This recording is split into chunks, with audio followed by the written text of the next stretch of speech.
Mick, I understand that Solista Charlotte, community by Yes, Cogir, they just had a party for you. Is that right? they did. Tell me about that. Yeah, I celebrated a year of sobriety and the whole troop. Yeah, it was great. Amazing.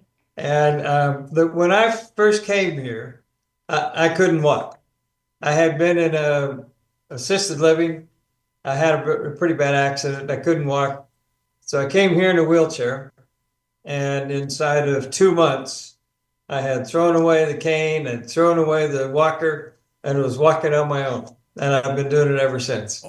Congratulations on walking. We have really good physical therapists, and they worked me and worked me and worked me. And before long, I just said, "This is silly. I'm not going to do this anymore," and literally threw them away.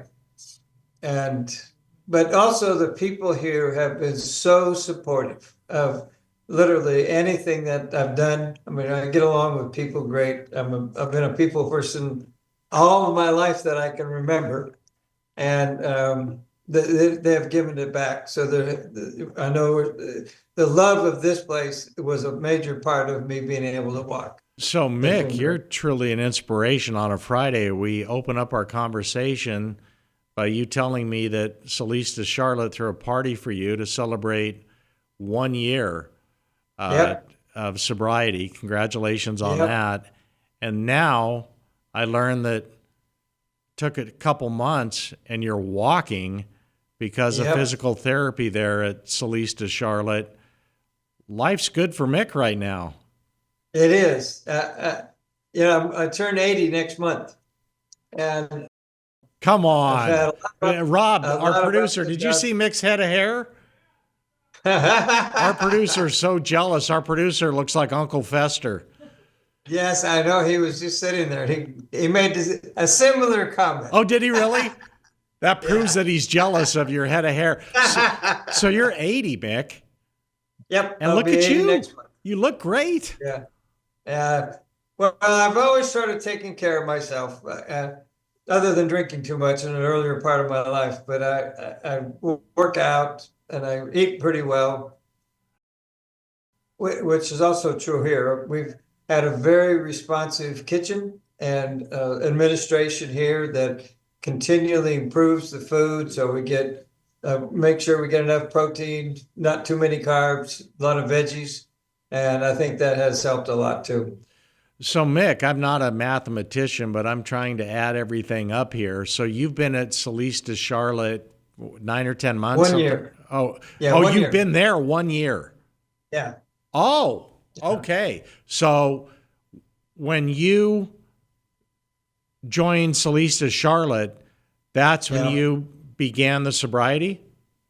Well, probably a couple of weeks before I got here. And I'm just curious, Mick, was that Sure. more of a mental challenge, the sobriety, or more of a Yes. physical challenge?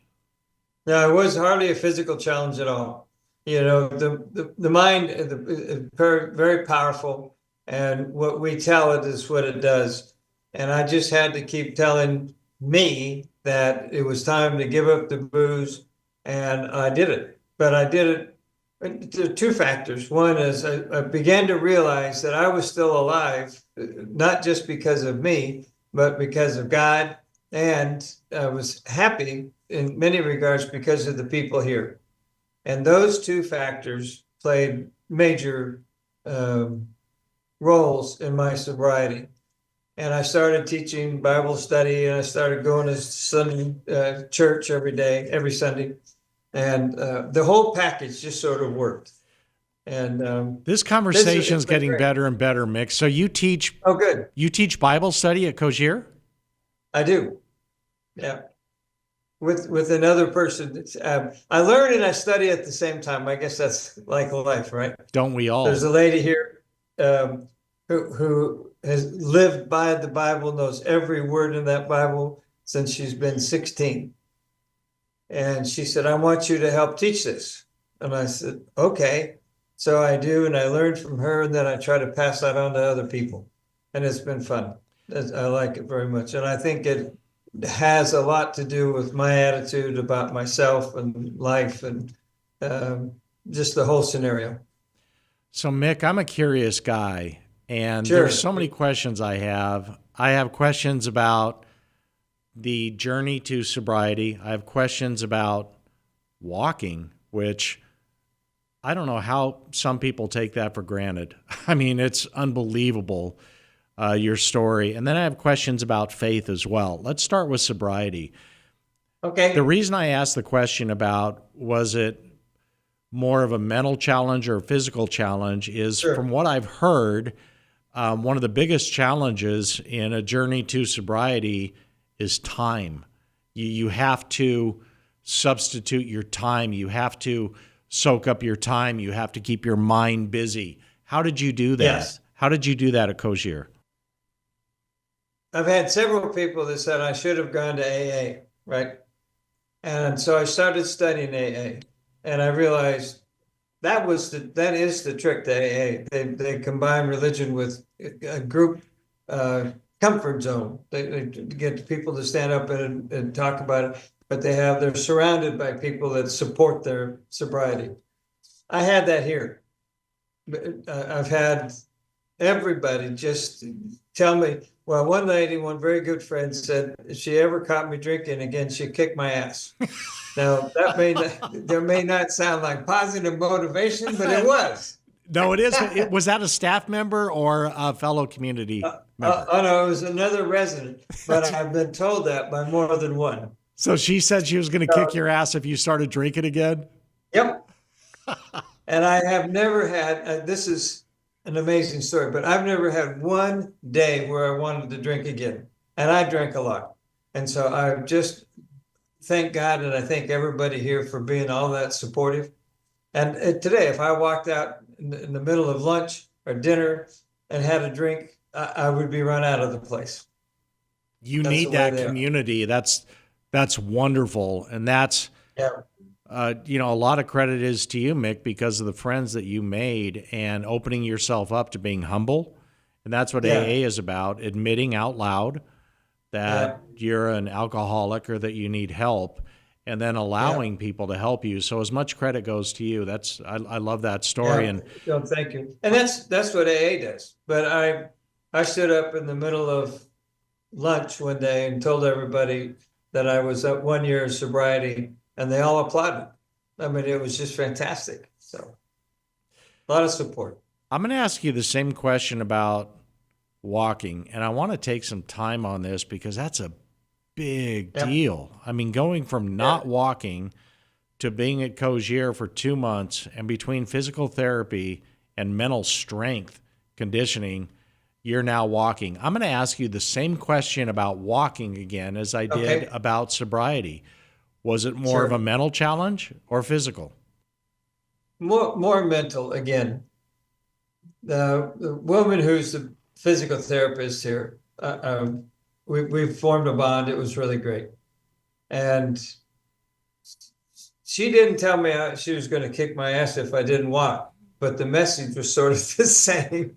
She said, Mick, you can do this. I mean, she was just very positive and said, you're getting dependent on your walker and you don't want to do that. And so she would take me out and we would walk the halls. And she had this little measuring thing that she'd roll along. And every day we would go a little bit further and a little bit further. And before long, I was walking 150, 200 feet without anything. And after a while, you do that enough, you realize if you can go 200 feet, come on, you can do better than that. And It's a that's how it mind works. game. I love that, but it's Yes, part physical too. Part physical. yes. Yeah. Well, I ride the bike a lot and I did help recruit. And then I do the rower and that has helped a lot. And now I lift weights. So it's really led to a lifestyle change altogether. And that's a pretty common factor in the Cogir communities are the equipment and the workout areas that are Yes. provided. Mick, why weren't you walking? Was it due to a disability Uh, of some sort or an injury? I was in the men's room and I let go of the safety bar and I went flying across this hard tile floor and hit my head on a corner of two hard tile walls and it knocked me out. And it took in another facility about 2 months before I caught up and started to wake up. And one day when I thought I had recovered, I sat on the edge of my bed and said, "Hey, I got to go pee," and fell flat on my butt as soon as I stood up. And a nurse came over and said, "Mr. Ridio, what are you doing?" I said, "I got to go pee." She said, "You can't pee, you can't walk." And so that was a breaking point for me. And I started some of the physical therapy over there, but it really continued, and the most of it was here. But my accident was that whatever I did when I hit my head against that wall is the reason I couldn't walk. But the positive side was I did wake up not feeling like I wanted to drink. I got up with a much more positive attitude, probably because I was glad that I actually did wake up. And it's just been day by day until I got where I am today. So it's been great. So I want to ask you about faith. And I know you're a Yeah. man of faith now. You teach Bible study. Did you Yeah. have faith while overcoming alcohol on your journey to sobriety? And did you have faith when you were beginning to walk again? It really didn't start till I got here. I mean, I've thought a lot about this. When I was a kid, we went to church, but like so many times you go to church with your family, you get dressed up, and an hour later you're out playing baseball, right? So it wasn't a major part of my life. And I've been to church several times in my life, but it didn't really sink in. And so the faith, it sounds silly, but I think it started the moment I was wheeled into here in a wheelchair. And Chad, the gentleman who works here, said, "Welcome." And I said, "Okay." And 2 months later, I was throwing all that stuff away and started walking, because every single person in this place played a role in me feeling great about me, throwing away the booze, throwing away the impairment in my legs. And I can't speak more highly than that about everybody here. It's been great. So, Mick, tell me about you and your background. You're in North Carolina, Celeste, Charlotte. I don't hear any accent. Where are you? Where are you from? All right. Well, it depends on when you want to first start counting. But I was raised in Montana, in a little town called Missoula, Montana, in the Western Rockies. And in 1957, we moved to Bakersfield, California. And we experienced a 150-degree temperature change in 1 year. I try to use that as an excuse when I mess up, but nobody buys it. So I lived in Bakersfield for a while and played baseball all the time, went through junior college. And then I ended up deciding I wanted to be a pharmacist for all the wrong reasons. I mean, I've had a wonderful 14-year career in pharmacy, but it's not why I went. I went because there was a pharmacist in my junior college in Bakersfield who was teaching one of the chemistry classes. So he started talking to me about becoming a pharmacist. And I said, "Why on earth would I want to do that? I got a D in physics, and everything else I got good grades in." And he said, "Because young ladies will like you." I said, "Pardon me?" And he said, "You'll be very popular, Mick." So I went to pharmacy school, not for the right reasons. But once I got in there, I became a solid student. I was student body president. I did into an internship and a residency program. And then I taught at the medical center in San Francisco for 14 years. Oh, I bet you have some stories there. It- Wow. Yeah, had a heck of a career. And then one day, and I went to Berkeley. I got a master's in public. I have a doctor of pharmacy degree and a master's in public health. And then I went to the Congress and got a congressional fellowship and learned how the Congress regulates healthcare. And I didn't like any of it.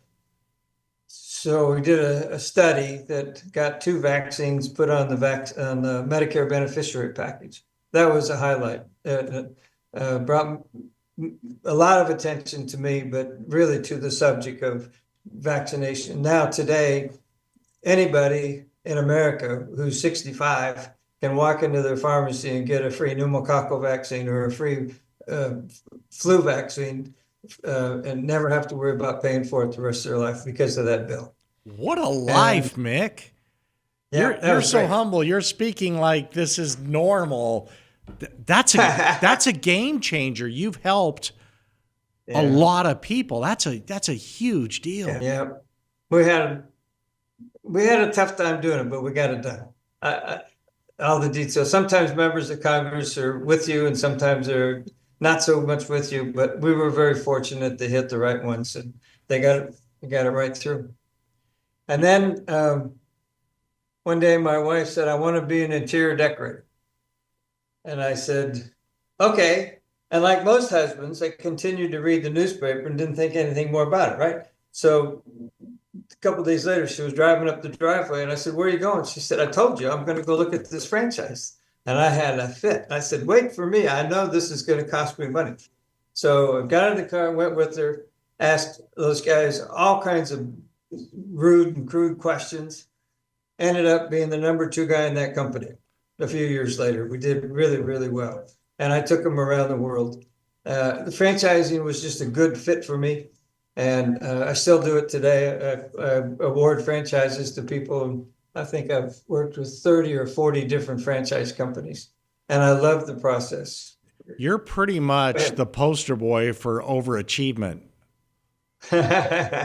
Well, I'm not through yet. So I don't know what else is coming, but it's not through yet. Well, I'm you're still you're full of young. stuff. I mean, you're 80. Yeah, That's not yeah, old in today's world. I know. Yeah. And look And at you now. You got your life together. You have your yeah, physical walking skills together. You have plenty of tarmac in front of you to help other people. yeah. That's what I think I was born to do, is really help other people. Whether I was teaching at the university or wherever I am, I try to help other folks. I do it here. I mean, everywhere I go, people know that I'm a pharmacist, and they always bring their questions to me. And you have to know when to say yes and when to say no, but I do help a lot of people. You still enjoy baseball? Oh yeah, yeah. When I was graduating from high school, I got carded by the Chicago Cubs. In those days, you didn't get these big fancy contracts. You got carded. That means they gave you a card and they said, "Come work out with us." Well, I know I wasn't good enough to make it to the pros, and I hate to say that, but it was just the truth. So I went to college instead, which obviously worked out pretty well for me. But a couple of my classmates did go into the major leagues, and it didn't last very long for them. It's a tough way to kind of make a living, Yeah, unless but you're the really, really Cubs in good. that era, Ferguson Jenkins and Ernie Banks, that was a good Cubs era. Yeah, Ron yeah, and Santo and those guys. And who's your team, oh Mick? yeah, Dodgers. Oh, come The on, Mick. I I'm a knew I was going to get Diamondbacks. that. We're in Arizona. You're killing me now. Well, let me tell you why. In 1957, the Dodgers moved from New York to California. Yep. And that was the year we moved from Montana to California. And I have an uncle that lived in Long Beach. And he took us to, I don't know, 3 or 4 Dodgers games when they were in the original. But I was a kid, starry-eyed kid with, I never left without my baseball glove, thinking I was going to catch a foul ball, and just loved it. And I've stayed with the Dodgers ever since. So, Mick, you go to San Francisco, you're working up there in Giants territory. You're a Yeah, Dodgers fan. Everybody knows I about am. that rival. How'd that go over? I didn't talk much about it. It would end into a minimum of a coin flip and possibly harsher words. So, not only are you a Dodgers fan, but you brought up the Cubs who beat my Diamondbacks last night. You're killing me, Mick. You're killing me. I know. I know. I'm sorry. But it's an early season. But in all sincerity, congratulations on Thank you. everything, Mick. It's an inspirational story. And Good. what I meant is sincere. You're young. You're Yeah. 80. You're in shape.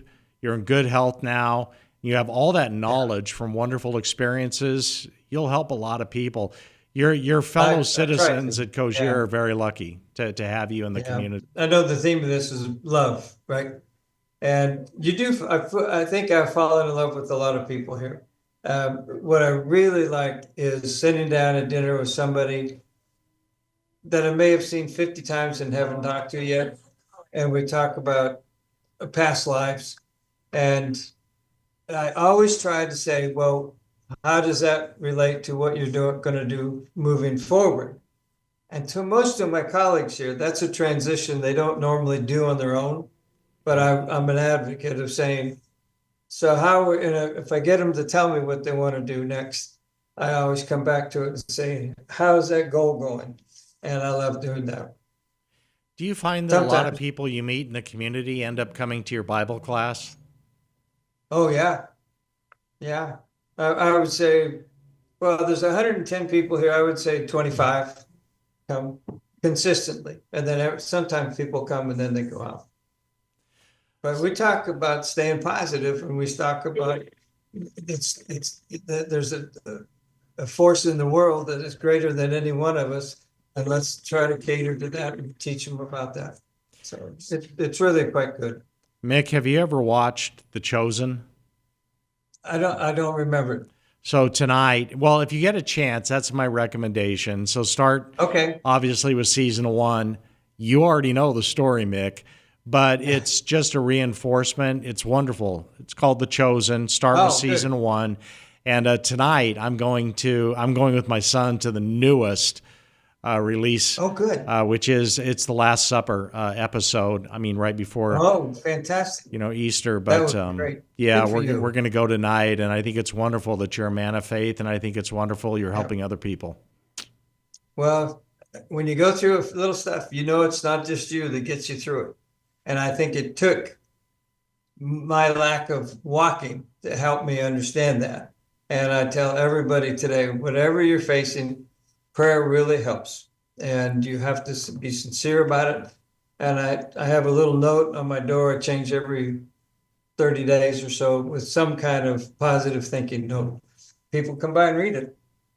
So, I asked my son once, and I have 4 kids, but one of my sons very special. When we start talking about faith, that's what we do together. I remember asking him, because I learn off my son as much as he learns off me. And you bet. I asked Yeah. him, I said, how do you pray? And he said, Dad, there's no wrong way. Just be sincere, whether you do it out loud or quiet in front of To people, yourself. by yourself, just do it. And I thought that was an interesting answer. It is. I was reading a story in one of the monthly biblical pamphlets that I get. And it was a story about a woman who was driving along and all of a sudden decided she needed to pray, closed her eyes, and ran off the road. And the moral of the story was, do not close your eyes when you're praying and driving a car. Now, I told that story in Bible study last week. And Martha, the lady whose nose, I like that. That's great. I have to share that one with my son tonight. Yes. And Martha, the lady who I learned from, I told her that story and she said, Mick, you never close your eyes when you pray. And I said, really? And she said, yeah, because you just never know what's coming at you. And she talked this story about this dog coming into church that scared everybody to death. And she said, but I prayed, but I wasn't closing my eyes. I kept my eye on that dog and he left. I want to come to your Bible study. Too bad you're across the country, Well, you're always welcome. Well, I do think we need to send you a Diamondbacks hat. It'll do 2 things. All right. I'll wear it. Hopefully we can get you to be a Diamondbacks, and it'll cover up that head of hair that my producer's so jealous of. So, and I've really enjoyed this, and congratulations on everything, Mick, and my very best to you. And would you please tell Peggy thank you again for us? She's right here. Okay. You're welcome. He's a blessing. You're a blessing. Cogir is a blessing. It's such a beautiful environment to keep talking about the Lord, because I always tell everybody, anything you get that's good, it's from God. Just remember that. See, Mick, and with Peggy, I hear a little bit of the accent there, a little bit of the North Carolina accent. Hey. All right, you guys, thank you.